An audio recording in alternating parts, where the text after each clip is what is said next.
And we're back with the show, and back with the Fantasy Football Pater podcast. Once again, this is Gerald Glassford from Pop Culture Cosmos and Game Source. I'm here along with my good friend. He is the guru. You love how I say it off key like that.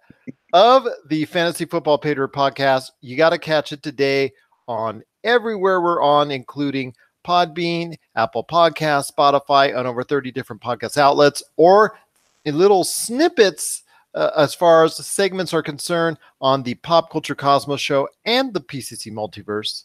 It is my good friend. It is Mr. Tyler Baker.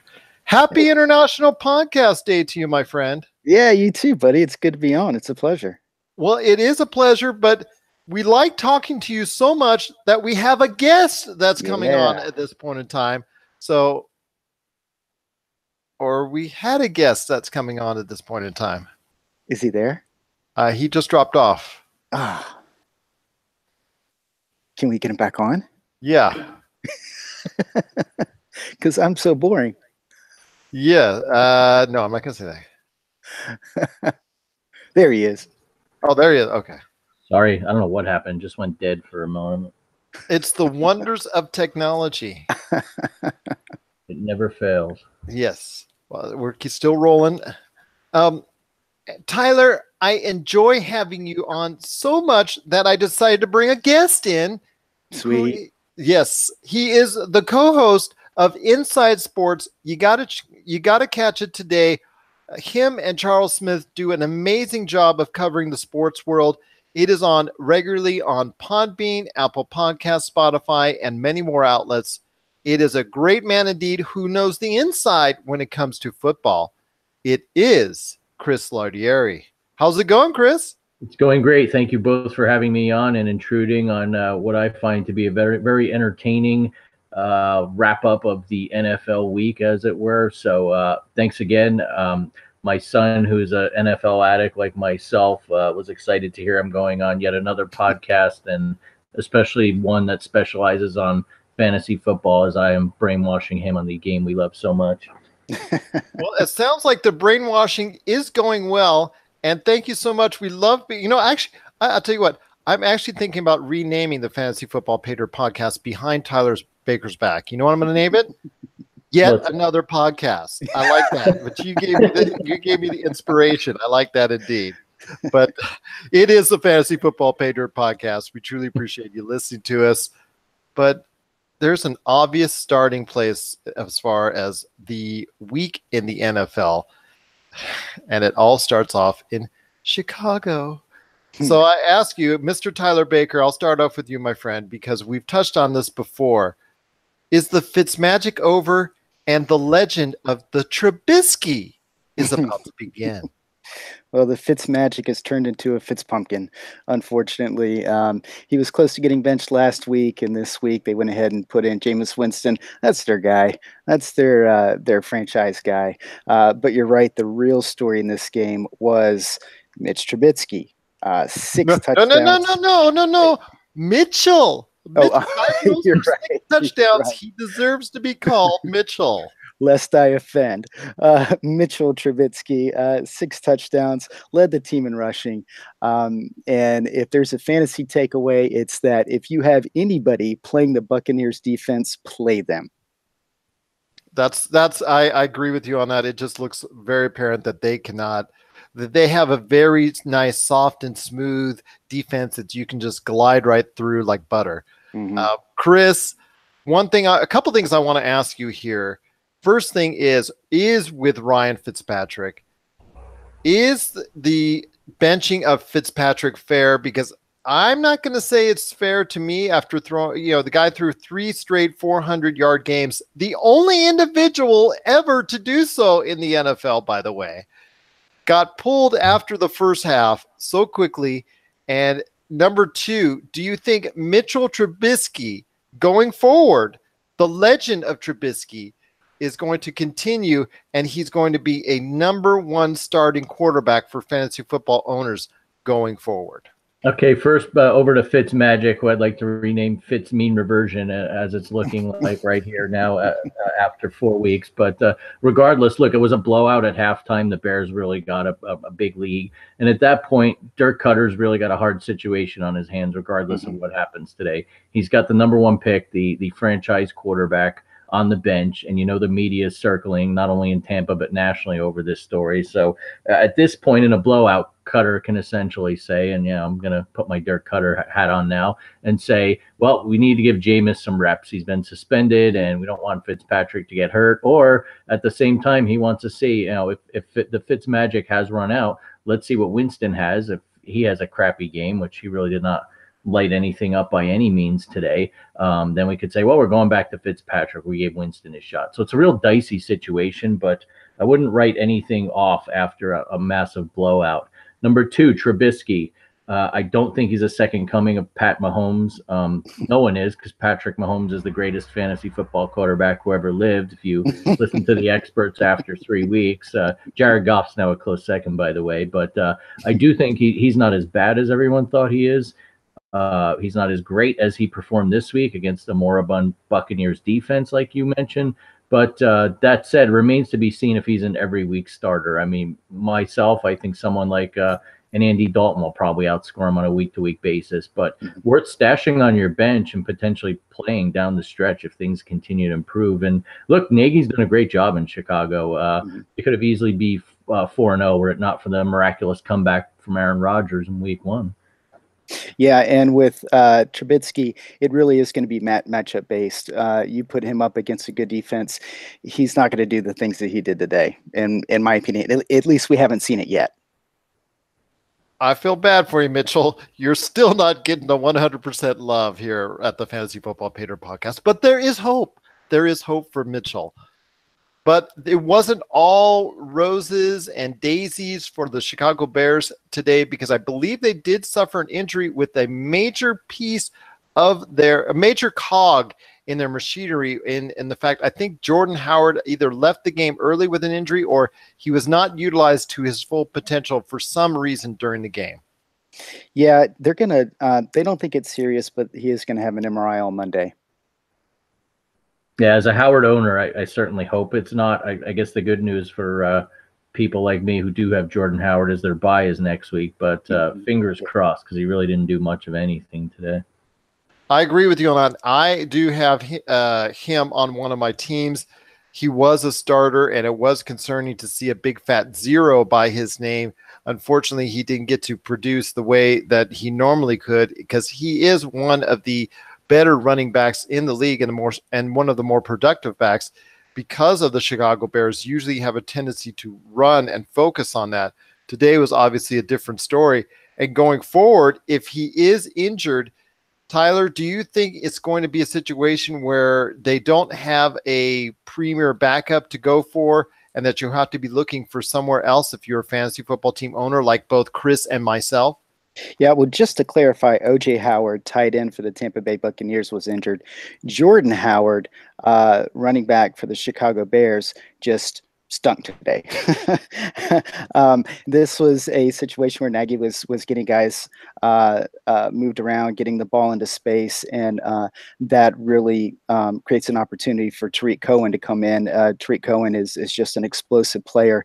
I think this is going to be a game script thing. Now, if you're a Jordan Howard owner, you are a little bit concerned because you drafted him as a running back 2, probably a low-end running back 2, but he is having games where he disappears, and even his value is kind of touchdown dependent at this point.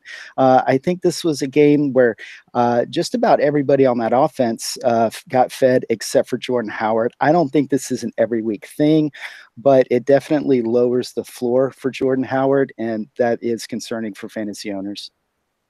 It is concerning, and I know, Chris, you want to lay in with thoughts on that, because, like I've said, traditionally Chicago Bears have relied tremendously on the run, and Jordan Howard was a key piece of that puzzle for the Chicago Bears. Yeah, definitely, and I do think he's a solid running back from a fantasy perspective, but. To Tyler's point, I think they just got out to such a big lead today, and we're really establishing the pass. I'm not too worried. But last week, classic example, Tariq Cohen gets a nice run down to the 1 yard line. Cardinal safety makes a nice tackle, and there's Jordan Howard to get the good old cheap 1 yard fantasy football touchdown we love and know so much. But I do think too, while Trubisky's performance today opens up that offense for the Bears, at the end of the day, if I'm a solid NFL defense, I'm daring Mitchell to beat me. I mean, I really don't think just off of 1 week that he's going to be the guy to light you up. It's not, all joking aside, it's not like a Mahomes where he's lethal right now. So I wouldn't bail on Howard yet. That said, there are probably running backs out there you may want to stash and hope perform here in the second 3 quarters of the season. But I think Howard's still week to week as a starter on your team.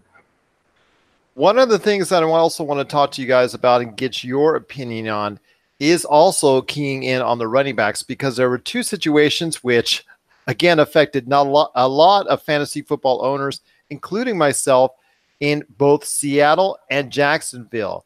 Tyler, I'll start with you first again in regards to, let's start with the Seattle situation where it looked like Chris Carson was going to get the go-ahead to be a game-time decision, but it looks like he was going to get the go-ahead to be a healthy individual out there, but it looks like he just couldn't make the call. And in doing so, Pete Carroll, coach of the Seattle Seahawks, instead of going to their first-round pick, Rashad Penny, changed it up and went to veteran Mike Davis, who ran for over 100 yards and 2 touchdowns today. How surprised were you with that? And going forward, does that mean that any owner out there for Chris Carson might have some problems with keeping him on your roster going forward? Well, I think you keep him on the roster. I expected Chris Carson to play. I had him in a league. I actually held him out because I had a better option. But Mike Davis is a guy that's been around, and he's always been one of those good running backs that really just didn't get a shot. And from what I'm hearing, Seattle, they want to see more things from Penny. They want him to lose a little weight. So they're not really comfortable in playing him right now. I mean, he's a first-round draft pick, and he's just not ready for prime time. At least that's what Carroll showed us today. But Mike Davis came in, did a good job. Moving forward, you have to understand that this production from Davis is due to Carson being hurt. I think Carson's a better runner when he's healthy, but when is he going to be healthy? So there are going to be some question marks there. You definitely don't drop him, and I don't know how much of a pickup Mike Davis is at this point. Maybe if you're desperate at running back, but I don't think you roster him after one performance based on another player's injury. Chris, I also want to ask you about another running back situation in Jacksonville where we thought, in fact, Tyler and I discussed this on our segment on the PCC Multiverse that landed on Friday, where we talked about how Leonard Fournette was looking a little bit better in practice and that he looked like he was going to be a go for this weekend. But unfortunately, it didn't really turn out that way for him and the Jacksonville Jaguars. Yeah, and I think you have to be concerned going forward. And people poo-poo it, it's a hamstring injury, but these things can just linger and nag throughout the year. And clearly, it was affecting his running. Hopefully, if you are a Fournette owner, you handcuffed him with TJ Yeldon before or after week 1. But I think going forward, it's going to be one of these where it's a week to week and an old school watching the pregame shows to see if he even plays or he can make a run after warm up. So if you're a Fournette owner, it's something to be concerned about. If you don't have Yeldon, I think you better look to your bench to make sure you've got another option to start. But same thing, I still feel going back that it could hamper his effectiveness here this year until he's completely done. I mean, I heard someone talking about hamstring injuries, and they were saying this past week that it's a case where you may need to sit out a few weeks before it's completely healed, as opposed to trying to go at it 75% where you can tweak it or you're just not as fast or efficient as you once were. So it's got to be a frustrating situation if you're a Fournette owner. It is, and you're not going to feel comfortable playing him until you see a game where he gets in there and he gets a full workload and he makes it through the game unscathed. And being that they're going to be cautious with him, who knows when that game's going to be? It could be a month from now because they have a competent backup in TJ Yeldon, and if they can run the ball with both of them until they know that Fournette's 100% ready to go, then that's what they're going to do. So as a fantasy owner, you're just going to have to weather it until you see a game where he gets the full workload and makes it through that game. Then you're going to feel comfortable starting him every week. Well, I want to interject with something, and that is TJ Yeldon himself has been slowed down with injuries and actually didn't have a great game himself by his usual standards, usually when he replaces Leonard Fournette. Yeah, and so they might just be on a little juggling routine now. I mean, that could be the Jacksonville running game moving forward with a little bit of Corey Grant thrown in there. Yeah, go ahead. Oh, I'm sorry. I think this epitomizes the frustration of 2018 fantasy football between injuries and committees, and you guys have hit on this in previous podcasts. The running back isn't what it once was. I mean, if you've got someone like an Alvin Kamara or even a Saquon Barkley, where he's almost an every down back and he can catch the ball, great. But it seems like those are rare birds, few and far between. So until then, it's a lot of speculating on the waiver wire, stashing guys, either hoping that your guy gets his chance or their injuries ahead of him in the depth chart.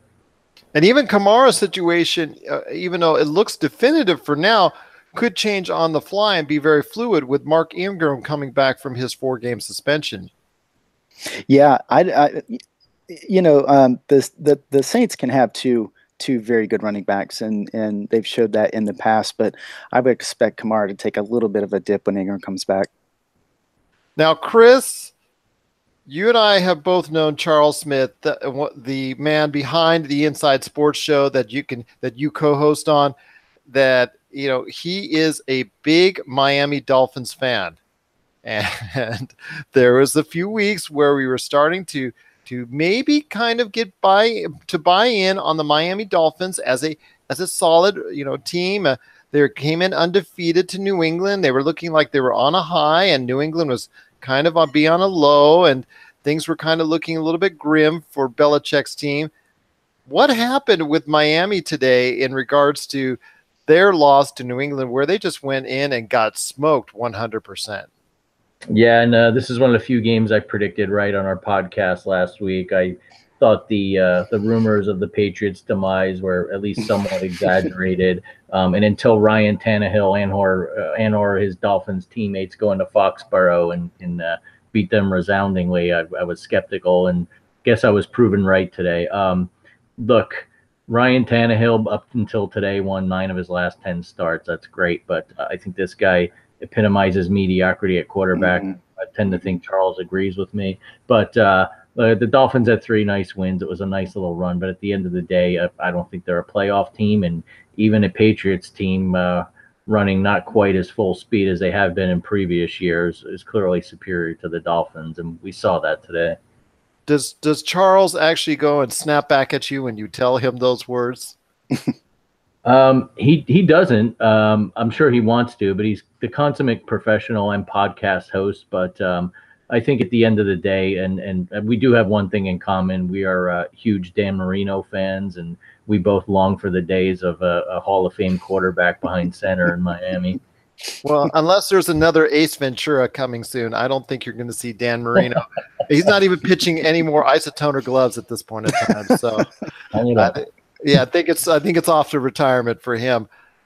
Tyler, speaking of New England and Miami, that sound everybody's hearing is Tyler Baker once again patting himself on the back because he got it right not once but twice when it came to the running back situation in New England.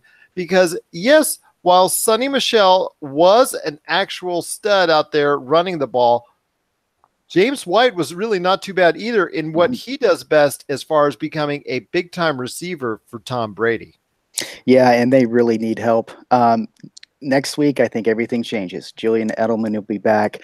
I think that really is going to put the offense doing what they want to do. And I think you're going to see Chris Hogan get more involved at that point. And if they can get Rob Gronkowski healthy, then we're going to be back to watching the Patriots do what they do, which is win football games.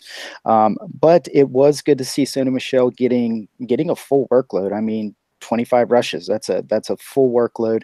I haven't watched the game yet, so I can't really comment on how he looked.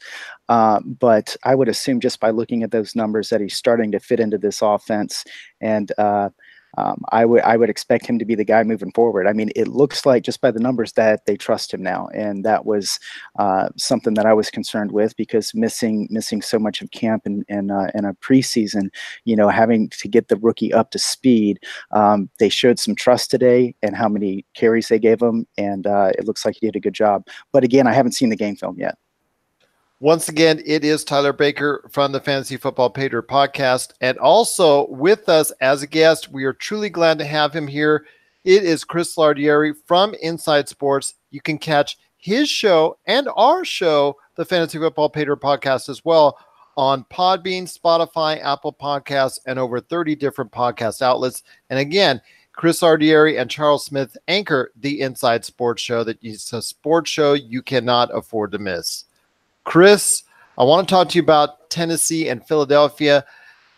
We always, I guess, is it me or do a lot of people have a tendency to overlook Tennessee as far as not only a quality NFL team, but also having a lot of quality NFL fantasy football options as well? Absolutely. There's always been that bias, and I know there are a lot of people out there, myself included, who've had Marcus Mariota in previous fantasy seasons, and he's kind of been average and up and down and spotty. But just looking at it as a football team, I think you have to be impressed. This is a playoff team that got rid of their coach, and Mike Vrabel comes in, and he's, if anything, tweaked things and improved on things. And the fact that say what you want about the Eagles, they're not playing like they were last year in their Super Bowl season, but still they're the defending champs, and they go down there in Tennessee, and Tennessee, frankly, I thought at one point they were going to be left for dead and didn't even think they had a chance in overtime. You got 2 key 4th down conversions from Mariota. Corey Davis, the man who frustrated me last year in fantasy, catches a great touchdown to win it. But I think the thing with them is you never know where the touchdowns or the points are coming from, or what Mariota will show up, or if he'll even be healthy. So from that perspective, I completely agree that they are frustrating, but they're not a team you can overlook. From week to week, there are points to be had, but I think there's got to be some sort of magic algorithm out there to figure it, because I don't know how to make heads or tails of that team, but they've got some fantasy value there somewhere, I'd say. Yeah, I think that's. I'm just want to say, I think that's why we have a tendency to forget about them as a team, as a fantasy football options, is because of the fact that the disbursement of the yards and whatnot from a rushing and receiving seems to get so dispersed among several players. And you're right, Mariota never seems to have that breakout game that everybody seems to be hoping for. Tyler, you concur, or do you think opposite on what Charles was saying? No, I concur. The really frustrating part is that running game. It hasn't been very good, and it looks like this team wants to move through Mariota. And he comes in, his elbow isn't completely healed, but he played, and it's nice to see Corey Davis step up and do what we knew Corey Davis could do. And now that Rashard Matthews is gone, Tywan Taylor, Tajay Sharp had an appearance today. So not having Delaney Walker, not having Rashard Matthews, those pieces that were so important for that offense in the past, it's kind of like a new crop coming in. Again, the rushing side of this team, I don't know if I want much part in it. And as awesome as Dion Lewis is, until I see a game that he really steps up, it's hard to even play Dion Lewis at this point. Now, on the other side of the ball, the Philadelphia Eagles, the reigning Super Bowl champions, they're still having a hard time getting underway, finding some consistency, finding a good rhythm. What are your thoughts on the fantasy football options for the Philadelphia Eagles going forward? Because last year was stats aplenty, but this year, not so much. Well, Jordan Matthews is back, which is kind of weird. I didn't understand today why they didn't go to Dallas Goedert as much as I thought maybe they would have. They definitely utilized Zach Ertz, but somehow Nelson Aguilar ended up getting a lot of the targets. With Alshon Jeffrey back, it was his first game back, and he did really well for his first game back. I think that this team is going to give it another week or two with Jeffrey and Wentz because they've both been hurt. Give them some more time to kind of rekindle what they've had. I think if they utilize the tight ends more, they're going to make up for those deficiencies in the running game, because Jay Ajayi, with a fractured back, who knows, how effective he's going to be. Right now, the running game is not looking good, and there's things that you can do as an offense with Darren Sproles on the field that you can't do without Darren Sproles. So, get them as healthy as they can, and I think you're going to see a lot more of what you saw last year. But until they get to that point, and it'll probably take a couple of weeks before they get to the point where they're reminding us of what they did last year. One thing I got to ask you guys is in regards to the Browns and the Raiders. And that's a little bit of an amusing thing when it comes to the Browns and Raiders, because everybody was on such a high as far as Cleveland fans. They had just come off a win a week ago Thursday against Sam Darnold and the Jets. Everything was looking good. They actually performed very strong in the first half against the Raiders, but it just kind of fell apart in the second half. And Baker Mayfield went from the super stud and the rookie of the year, hands down, in the first half to something altogether different. Chris, can you share with us your thoughts as far as the Browns and the Raiders on both sides, where it just seems hard one week that they both can't muster enough any points for any fantasy football owners, but the next week it looks like they're gaining a whole ton and you can rely on them for long term. So which is it? They're both Jekyll and Hyde teams, so which to me is really hard to figure out. I think at the very least, my one big picture takeaway is that if you've got fantasy players going against either of these defenses, starting atrocious today. I mean, it was fun to watch, like an old school AFC West slinging the ball all over the field. But that said, I think any optimism, I've got a lot of friends that are Raider fans. I'm sure they're very optimistic now, but let's face it, it's the Browns. And other than Myles Garrett, I really didn't see a heck of a lot of a pass rush today. But I do think if the matchup's favorable, you want to, even on the offensive side of the ball, there are guys you want to start. And the thing with Mayfield, I think he opens up the offense and he'll benefit guys like Callaway and Njoku and definitely Jarvis Landry. That said, when he giveth, he'll taketh away too, because I saw him force too many balls, not only throwing interceptions, but near interceptions. But you take what you can with him. And I do think David Carr looked better. And I know a few weeks ago, everyone was writing off Jordy Nelson, and I don't think you can the rest of the season. They're starting to build up a rapport there. Jared Cook looks good at tight end. So at the very least, I think with both teams, they're going to be either in a shootout or coming from behind like the Raiders were at one point today. So you can't rule out anyone on the offensive side of the ball for either of those teams. But that said, I think this is kind of a one-off with two pitiful defenses battling. Sure. Tyler, I do want to ask you on that. Two things I want to that come out for me as far as the whole game is concerned. One is Jared Cook looks like that type of tight end that is going to hit big for you once every 3-4 weeks. You're going to have to keep him in there because especially if he's the only tight end on your roster, but there's going to be that one game that you're going to truly actually get those points from him every now and then. And number two is if Cleveland ever focuses and commits to running the ball, they've got two pretty good running backs, which can actually do wonders for their offense instead of relying so much on Baker Mayfield.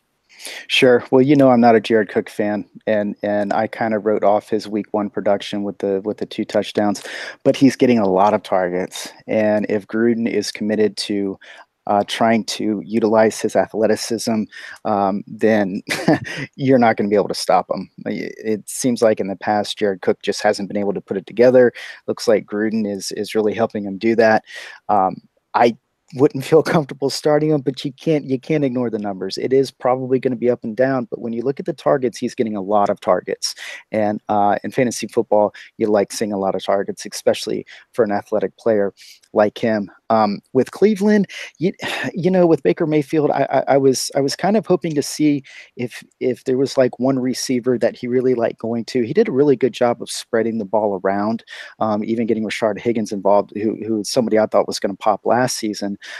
So But like Chris said, with a defense like this, you can spread the ball around when you're going up against the Raiders. So we might have to see some more from Baker Mayfield to see if he keys in on Jarvis Landry, or if he's developing the chemistry with Callaway. That book hasn't been written yet. As far as the running game, you know what, Nick Chubb, I mean, you can't deny what he did. One of those runs was just awful tackling. Like, nobody wanted to tackle the guy, and he shouldn't have scored a touchdown. The other long run that he had, he broke a tackle and then just outran everybody. I mean, he was gone, and that's something Carlos Hyde, you're not going to see Carlos Hyde do that. So Nick Chubb, I think today definitely earned himself more opportunities in the running game. And so moving forward, if you're a Hyde owner, you kind of take a ding because, with a 2-touchdown performance like that, he is going to get more opportunities to run the ball. But still, that's a great 1-2 punch to have going forward in your future for Cleveland. You know what? I think that they've turned the corner. They haven't been blown out yet, and it's week 4 and they haven't been blown out. So that is, in my opinion, a really, really good thing if you're a Cleveland fan.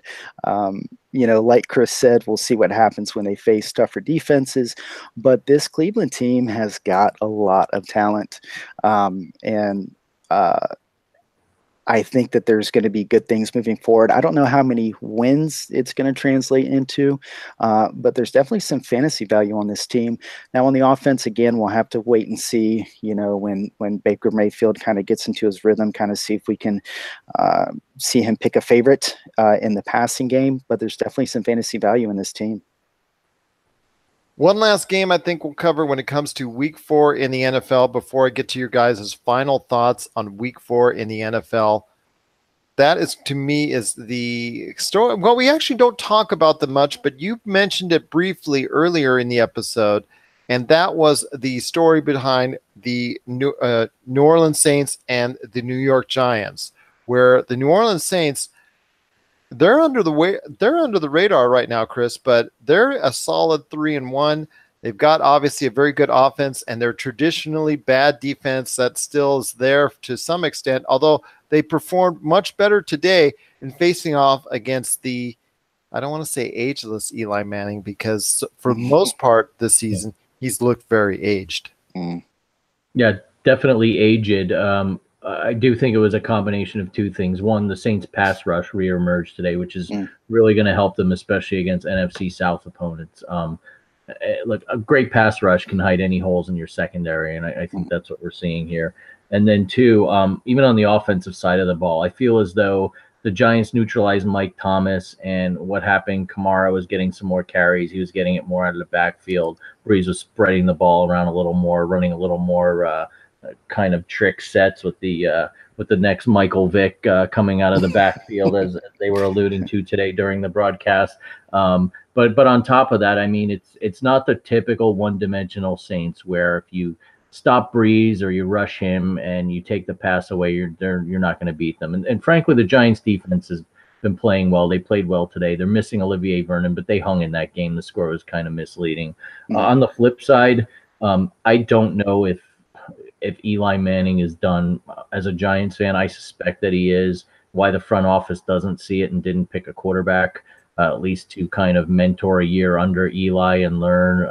I guess they just don't think Sam Darnold, Josh Allen, Josh Rosen, etc. were worth it. But that said, they've done nothing to address it. And you look at Eli's stats, and a lot of times his completion percentage looks good, but a lot of it is checkdowns, dump offs to Barkley, Beckham coming over the middle on a 5-yard crossing route and him making something out of nothing. And quite frankly, it's pathetic. I mean, you can take Eric Flowers off of that offensive line.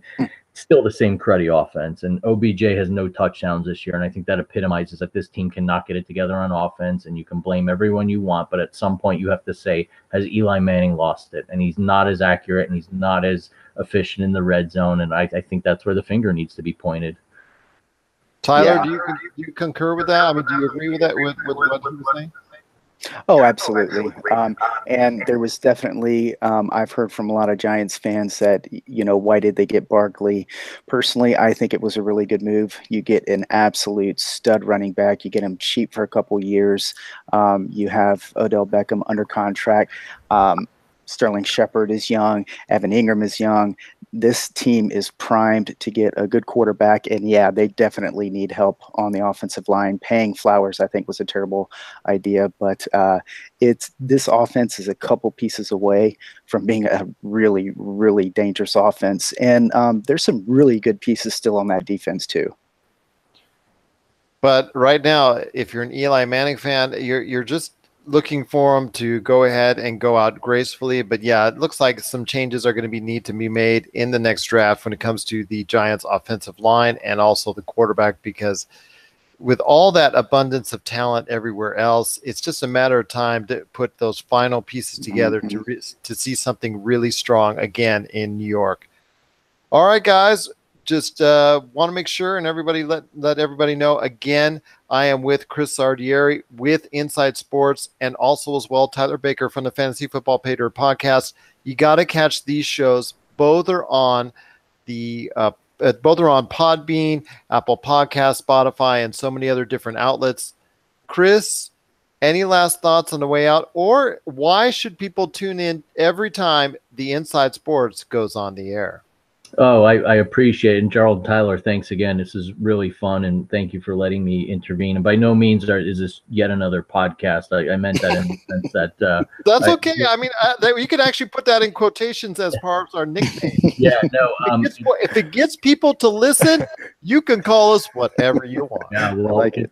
It's more a function of my obsession with podcasts and the fact that even my kids know when I'm doing a show and what I'm going to talk about. But regardless, so reason you should listen to our show. Charles and I break down the NFL. We're not going to give you shtick. We go over the topics each week. We don't have any TV contracts or any merchandising deals with the National Football League, so we're free to speak our mind. We pick games. We analyze them. We've got a segment called Gambler's Delight. We're kind of a little bit ahead of the curve on this. Before the Supreme Court made it the law of the land so states could legalize it outside of Nevada, we'd give a pick every week based on either over-unders or point spreads. And in mine, I try and pick underdogs with the points. It's kind of my shtick. And then I do a fantasy football segment. So we've got a little bit of everything. We try and condense in a nice half-hour show. We joke around. We give observations even on NFL announcing and media, just a little bit of everything. It's not going to be the yuck fest you see on the network pregame shows on Sundays. In terms of final thoughts, I got to hand it to Tyler. I've got Sonny Michel on my team. I've been waiting to start him. I probably should have pulled the trigger this week. I didn't. I think that's a running back that if you're lucky enough, he's out there in a league or can even swing a trade for him. I think he's going to carry the workload this year. And then his teammate at Georgia, you hit on this too, Nick Chubb. My son and I were very high on him in college, watching him play for the Bulldogs. And even though he didn't have a lot of touches today, I think he's going to be the Baker Mayfield equivalent in the backfield in Cleveland. Every time he touches the ball, he's a threat to score or make a long run. And I think he's going to play his way into the starting lineup. So if you got some patience, stash him away. Not saying he's going to be this year's Kamara, but he's got that big play capability. So those are my two to keep an eye on, especially in what's really become a thinning pool of talent for running backs in the fantasy football world. Well, I agree with you on that. And we touched on this in last week's podcast, right, Tyler? Because that the running back position is not as strong as what we thought it would be going into the season. No, and Chris is right. It's probably going to take a little bit of time. But what you saw today was you saw that speed. I mean, the guy broke a tackle, took it to the outside, and outran defensive backs. And that's not something that you're going to find on the waiver wire too often. So if he's out there, you have to get him. Maybe you don't start him right away. See what that timeshare is in the backfield. But if you have a dynasty or a keeper league, he's probably rostered. But if not, you need to go get him. Well, any last thoughts additionally on that, my friend, on the way out, as far as anything that fantasy football owners need to pick up as far as maybe look at as soon as those waiver wires open on Wednesday, or maybe some injury news that people need to be updated on or be concerned about when it finalizes itself this week? I saw today that Geronimo Allison is in the concussion protocol. That's pretty. That's not a good sign for Green Bay. Randall Cobb is already jacked up, so the next man up is Marquez Valdez Scandling. If I got his name right, but. This is a depleted team. It's a team that I think would like to run the ball more. Aaron Jones is showing that he's probably the better runner there. But Green Bay has got to overcome. Aaron Rodgers is still not 100%. They do have a bye coming up, I think, in week 7. I would expect him to get back to Aaron Rodgers' form after that. But for right now, that team is just kind of limping along. So if you're a desperate need at receiver, Marquez Valdez Scandling may be an option.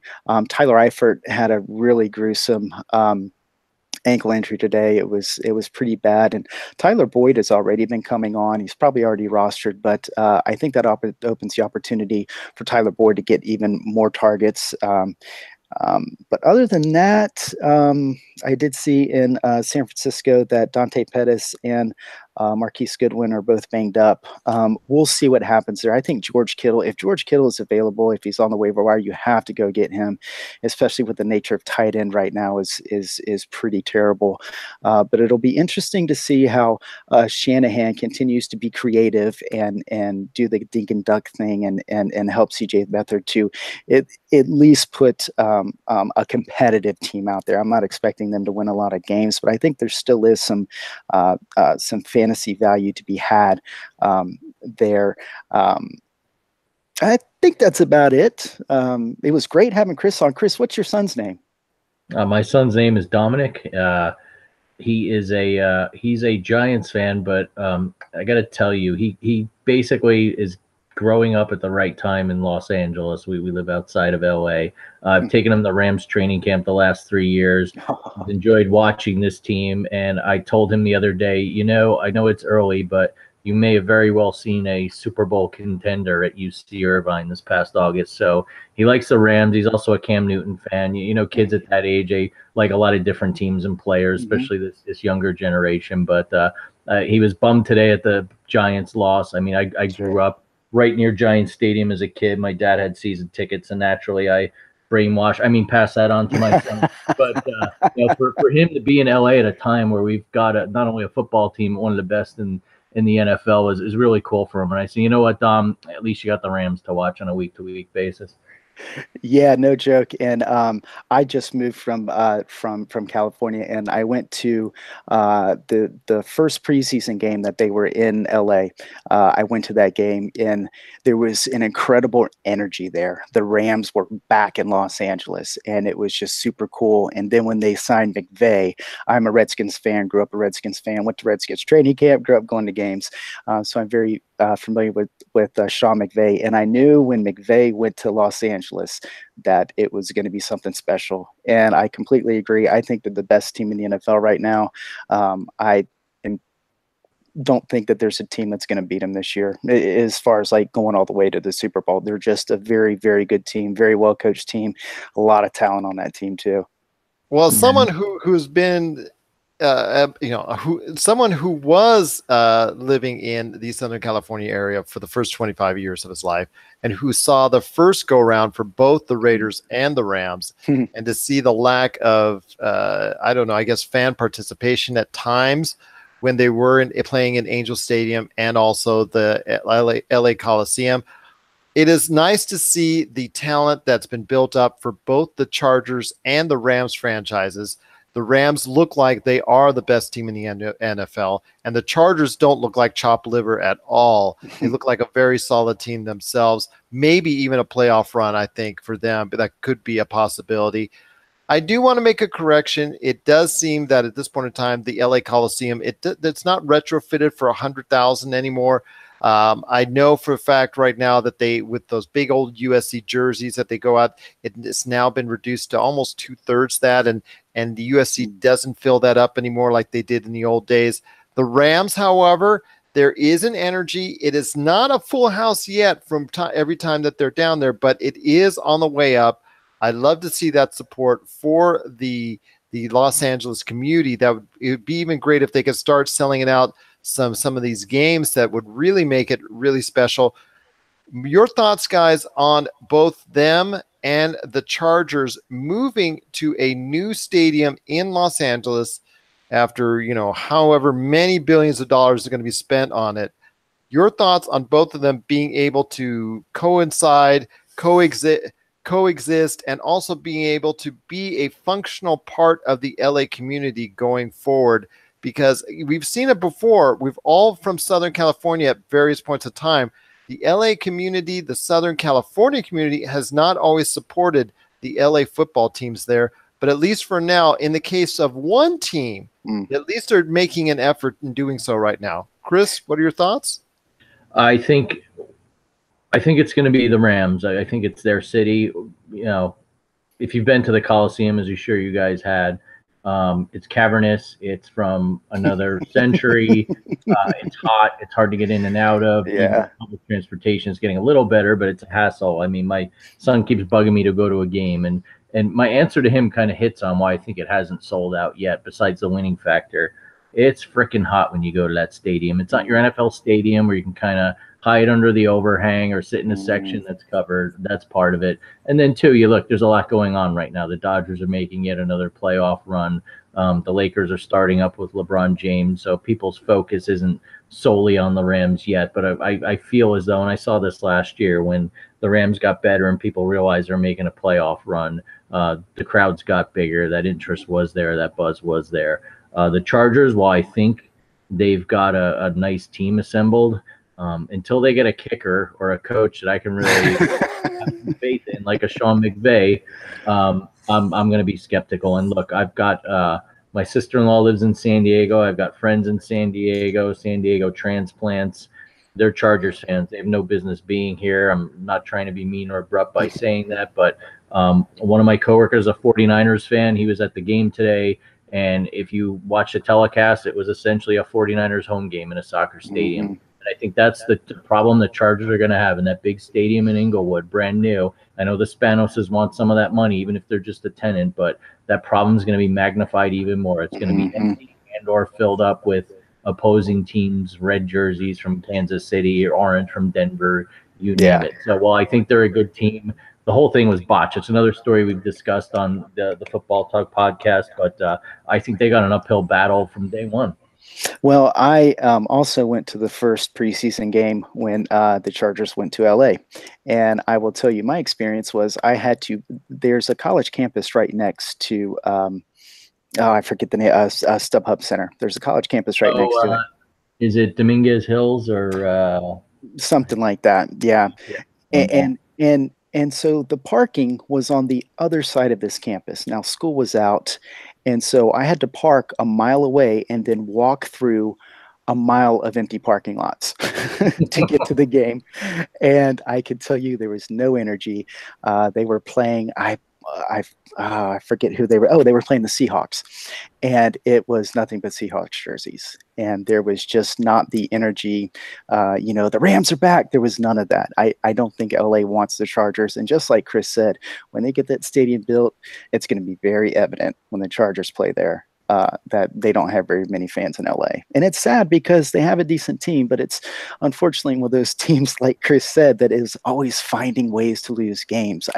They invent new ways to lose games, and they're incredibly talented, but it's just unfortunate. And I think you're right. I don't think the Chargers belong in LA. Well, I agree with both you guys on your assessment of the LA football scene.